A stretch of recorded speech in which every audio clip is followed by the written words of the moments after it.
Hey, what's up, everybody? It's Roblox here. So, today's video is going to be about the new champion coming down, Emic Trunkheart. Uh, I kind of wanted to talk about where the value I see in the new Fusion champion, and why I think you guys should go after him. So, as you can see here, I'm on Demon Lord. I wanted to kind of take a look at my unkillable team. I don't have any keys. I already spent them this morning, and I don't really feel like waiting 3 hours to make a video. But um, one of the my team is unkillable, and one of the hardest parts about the unkillable team is not necessarily getting the speed tunes and everything, but getting the damage that you need. I know we have quite a few people. For example, Red Light, I'm only saying this because I can see right here. He does have an unkillable double man-eater team and 56 million. And he's had this team for quite a while. Newt definitely increased his damage quite a bit, but he's still working his way up to that one key. So let's talk about Emic Trunkheart and kind of see why I think he's going to be very valuable in an unkillable team. So the main reason I'm saying that is his passive, which whenever an ally's HP drops below 20%, increases the damage dealt by that ally by 20%. So right out the gate, he's bringing his own unkillable buff, okay? And increasing the damage because when you run an unkillable team in Clan Boss, everyone's at 1 HP. Um, so he's also bringing 20% damage increase to your entire team. So one of the shortfalls, which is having the right gear and capability to do damage while also being unkillable, he can solve that problem for a lot of you. Um, Clan Boss should be the first focus of any new player. I've discussed this in other videos, but the reason for that is because it's your best source for shards. Void, um, Void and Sacred Shards. They only drop on the top chests for Ultra Nightmare and Nightmare. And these are very challenging levels, and they are most easily achieved with minimum amount of gear from unkillable teams. So you'll see right here, my unkillable team is a Demitha team. We've got a Helicath team here. This is a killable team. Bonk has a killable team, but you'll notice he did need to take 2 keys. So, if you're looking for an unkillable clan boss team, Emic Trunkheart may be the secret weapon for you. I did see a bunch of people in my chat talking about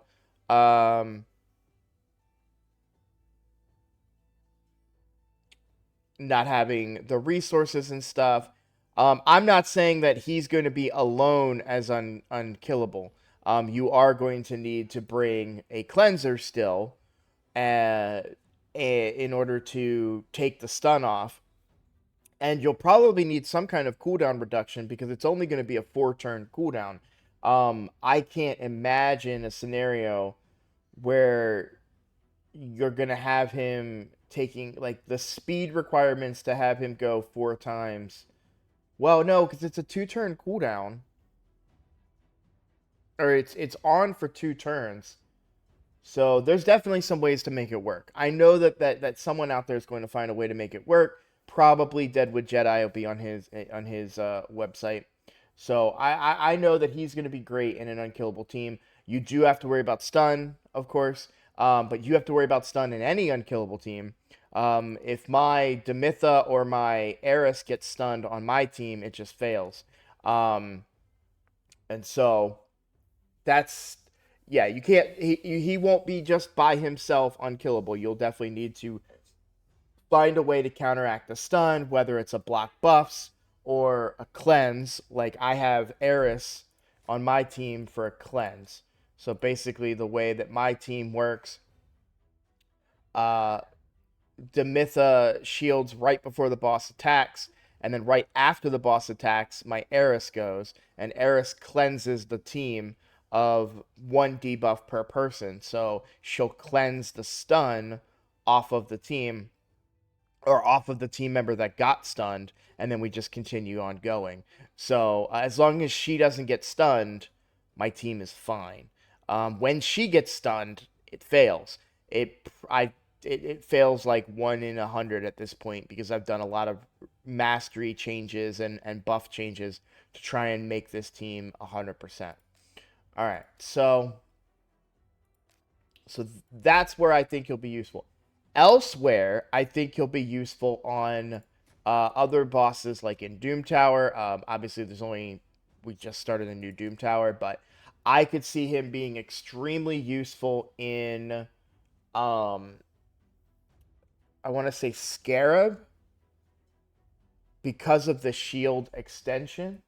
So he can increases the value of all shield buffs on him by 25%, and the value of any shield buffs on the ally with the lowest HP by 25%. And he brings a shield based around his max HP.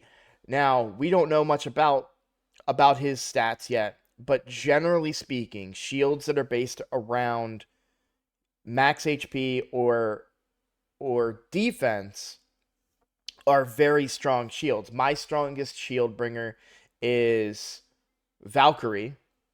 I use her in my Scarab team for her big shields, as well as my Ultimate Death Knight. What he's gonna bring is another big shield, as well as Unkillable, as well as, which Unkillable won't matter for Scarab because I can't remember exactly how Scarab works off the top of my head, but I'm pretty sure he would take that off. But I expect this to be a strong shield because it's 30% of the max HP. And then he shields himself for 30%. Shield buff on all allies, so that should include him. Yeah. But I'm thinking that the shields that he's going to be bringing are going to be strong. Because his whole kit is built around shields. This, I don't think will work on any bosses where it increases the cooldown of one of their abilities, but if it did, that would be insane. This is obviously just really good for wave clear. The other thing I wanted to mention, another spot that I think he'll be good is Doom Tower waves. He's going to be bringing shields and survivability to your wave clearing team. He's also going to be really good in this secret room, which kicked my ass last night. So Mortu Macabre is in this room, and Mortu just decimated me on the second floor because I have a Mortu, but my Mortu wasn't taking any damage, and I'm bringing too many AoEs and Artak and Husk. I wonder if I bring a different combination, I could probably beat this room. But either way, if I remember correctly, if I look at Mortu, he ignores block damage, I think, but not unkillable. Yeah. So Peril will ignore shield and block damage, but it doesn't ignore unkillable. So he cannot kill somebody that has unkillable on them, which makes him very good for this secret room. And unkillable for 2 turns is pretty strong. So I think he's definitely an option there. I do think he's going to be a good champion. He's obviously going to be great in Faction Wars. If you know, it's a brand new faction. He's bringing huge shields to keep your guys alive. Like that's just strong. Oh, hey, look, a Twitch card. And so, and I can even see use for him in the arena for like a go second team as well. Especially with the unkillable and the other benefits that he's bringing. Not to mention, I mean, he's gonna be great in dungeons because he's gonna keep your team alive using unkillable, bringing shields to keep your teams alive. So there's a lot of value I can see in this guy. I really think that you guys should go for him. I wanted to address this one comment here. I lack the silver and probably necessary artifacts to build what I have. This may provide a better choice overall. So, oh, he's talking about his unkillable team. He doesn't think he can make his unkillable team any better. I think that's what he means by that. But um if you guys are low on energy, there's definitely sources of energy out there. What do we have in the clan shop? So it's no energy in the clan shop right now. By the way, if you haven't already watched it, go watch Hell Hades' video about the fusion. It is going to be a combination of a fragment and a fusion. So what that means, the way he explained it, is there's going to be 4 epics, and each epic will have a number of fragments, 100, to fragment summon the epic, and then you have to level them up, ascend them, and then fuse them to get the main guy. So fragment, that it's a combination, so it's I don't know if it's going to be easier or harder. That's a tough one to say. We won't know for sure until we kind of see the events and everything unfold, but it sounds like a promising opportunity to get a very strong champion. Now, if you're feeling like I don't have the shards, I don't have the resources, I don't know that I can go after this guy, I do want to point out a couple things. So if you're doing champion chase or a champion training event, not champion chase, champion training event or champion training tournament, a couple of tricks that you need to use are going to be using your brews. So I don't have anybody. Do I have anybody ready to rank up? I do. So I'll kind of demonstrate. So if I was to rank up this 3-star right here, so I would upgrade the level of the 3 food. So I would put 2 brews into this guy, 2 brews into this guy, and then feed them to the level 3 I'm trying to rank up. Okay? That's going to get you a lot of points for those events. It's a little, not a cheat, but like a little trick that a lot of us use to get extra points in champion training events and champion training tournaments in order to maximize our value, because you're going to have a lot of brews. I mean, unless you're using brews as your only way to level champions, which you probably I do not recommend that. You should have a lot of brews. I mean, I've got in the hundreds, over 200 of each brew. And void brews, you know, if you have a bunch of them saved up like I do, you can just toss those in to other champions. For that's, I used my void brews in the last fusion. I used my void brews to rank up the epics to 50 and then ascend them. So that's one trick you can do. If you need silver, this is a trick that a lot of people sleep on. If you need silver, come in here. You'll see I've already done it. I've already done it on a lot of these recently because I needed silver very badly. So this is a little trick I use when I need silver. All right, so this is perfect. Guardian. Okay. If you look, the best gear uses epic items and legendary items. The middle gear uses rare and epic, but this only uses rare. And the best gear doesn't use rare. So, if you fuse this stuff, it's going to give you 3 and 4-star pieces that you should not need at this point on your account. If you're at the point where you're going for a fusion on your account, you don't need this gear. So I fuse it all, I sell it all, and I get a little bump in silver. And that was 3 pieces. But if you look here, this is 8 pieces, 9 pieces, 9D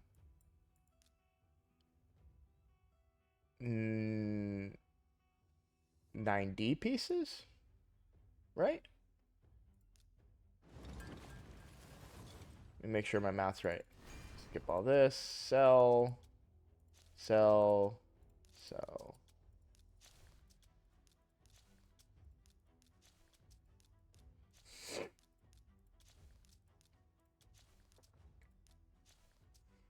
yeah. So that would be 90 pieces right there.